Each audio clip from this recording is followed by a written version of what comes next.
So, hello. Does this thing work? Yes, it does. Brilliant. So, welcome to the ground in Larnaca. I've just turned the engine noise on, then I decided to switch it off again. I'm not quite sure why. I know it's back. Anyway, so we are flying the Maddog, and it's the Air Tours livery. It's available from Avsim. I will strive to re-find where I got it from and link that in the section below, the comment section. This is actually where the AvCAD parked me, not where I parked myself. So don't judge the bad parking. Anyway, so we've obviously got GSX just pulled up alongside the aircraft, got the doors open, refuelers arriving as we speak to start pumping 17 tons of fuel in. I'm going to have to wait for him to arrive before I can do anything. So I actually had to deboard passengers just because of the complicated way GSX works.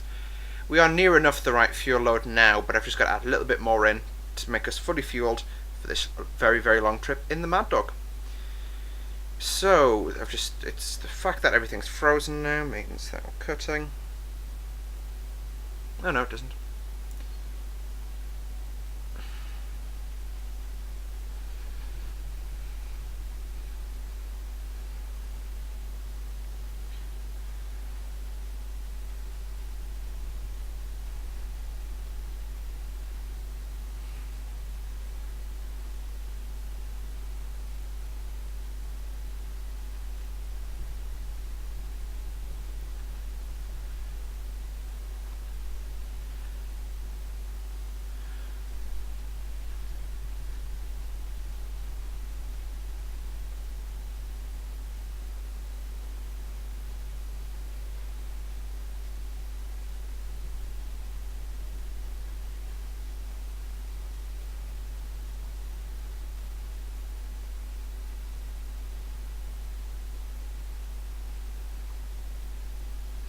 Okay, so that's the refueler just complete. Sorry, I had to kind of cut the video there for a little bit. Had a little bit of an issue, which means we aren't actually anywhere refueled, but I'll just have to do some refueling down route. So, Maddog. Yeah, I'm just going to connect this to the control panel so I can get some ground stuff connected. Yeah, connect to control panel. So, I'm fortunate I can't show you that, but it's just a very ugly interface. I actually accidentally popped it up in the PFPX clip. The previous video, so you can have a look at it there, but it's very just ugly, and it lets you configure things like failures on the aircraft. I've got no idea why the beacon light's currently flashing, but yeah. Alright, I've managed to have crashed it. Sorry guys, this is actually done as a back commentary to the video because I changed my audio setup and I didn't realise OBS dropped it out. Okay, so we can now request boarding because we are getting underway for our return trip. We're doing this from 2D just purely on the grounds that 3D for some reason doesn't work in this particularly well. So we've have we done the? Yes. So initial altitude is going to be we'll peg it at well actually we'll stick it at cruising altitude, which is going to be the flight level 320, 32,000 feet.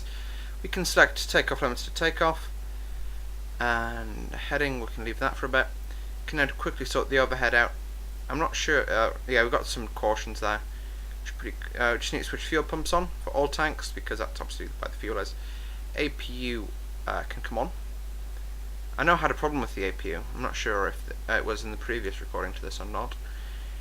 May have already initialized the FMC. It's a fairly boring process. It just involved me putting lots and lots of waypoints in. I think I have because the cockpit's already alive. So, oh no, yeah, this was the time it came on. So anyway, you can see we're on external power right now. That was another issue. Yeah, I crashed the control panel, so I couldn't actually take external power off. Which is clever on my part. Okay, it wants us to open the service doors, so I'm just going to pop out quickly do that, which was Shift F7. I need to kind of map it on my keyboard.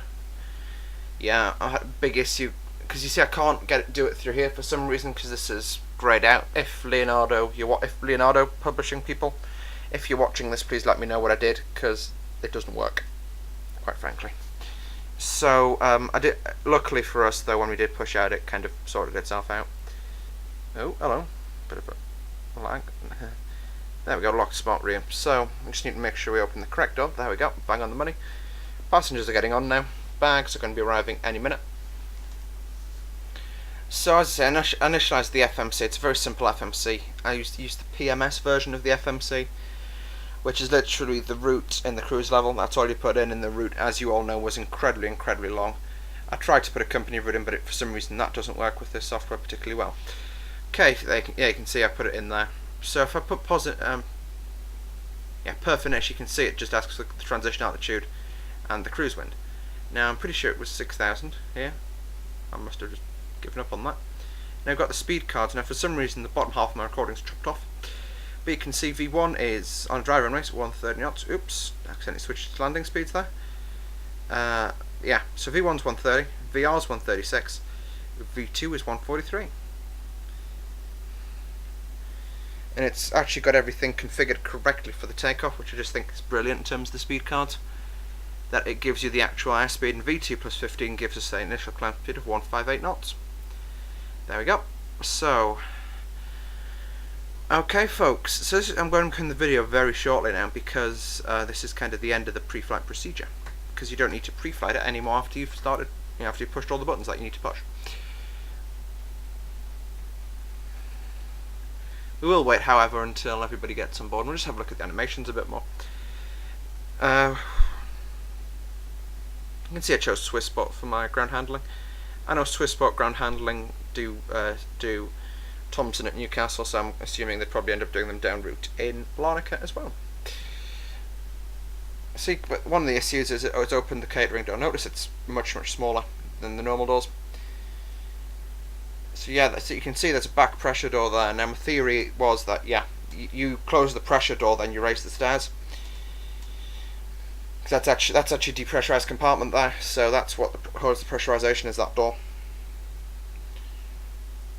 Okay, boarding's complete. Boarding? English? Hello? So yeah, I'm definitely going to cut the video here, folks. So